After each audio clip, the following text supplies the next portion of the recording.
my name is Mike Antonacci. I'm here to help you become the hero God is calling you to be. And this is like vulnerability time video, like a peek behind the curtain and seeing what challenges I have and why it affects and how it affects how I structure my life, specifically insomnia.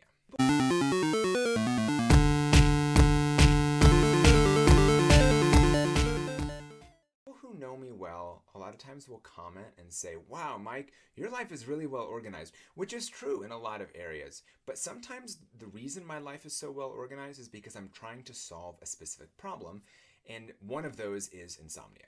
So, insomnia, there's lots of different forms of it. The one that I have, it means it just takes me a while to fall asleep, and then I'm up several times during the night. And I've kind of like trained myself that if I'm up, just go to the bathroom and come back, and usually that change of pace is fine.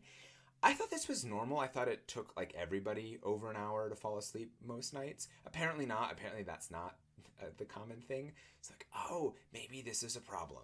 There's this whole field of research called sleep hygiene, which is about how to sleep better. Things like don't have electronics an hour before bed, or certain kinds of foods right before bed affect how you sleep. So like heavy foods, high sodium, high sugar, alcohol, caffeine.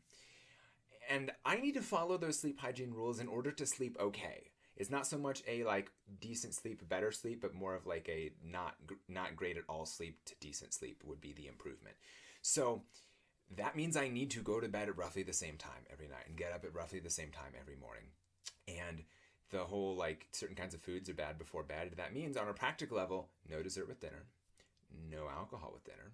I'm actually running an experiment right now of no alcohol for a year, because even if I'm having it earlier in the day, like, on a Saturday afternoon or something, I think it still affects my sleep. So I want to like test and see that. And so, yeah, I think a lot of people who know me well comment on my early bedtime and, oh, you're getting old, you have to go to bed. But there's a real reason why I'm doing that. And the reason I'm sharing this is not just to say like, hey, look, I have insomnia, but more of like, if I had the choice, I would run my life differently. But I don't, and it's not something to get mad about. Like, other people don't have insomnia, I do, therefore I have to structure my life differently. And so, and I also am trying to head off the idea, if someone says, wow, you're really organized, I could never do that, I'm doing this kind of like an out of necessity sort of thing. So yes, you totally can do that, but to solve whatever problems are in your life.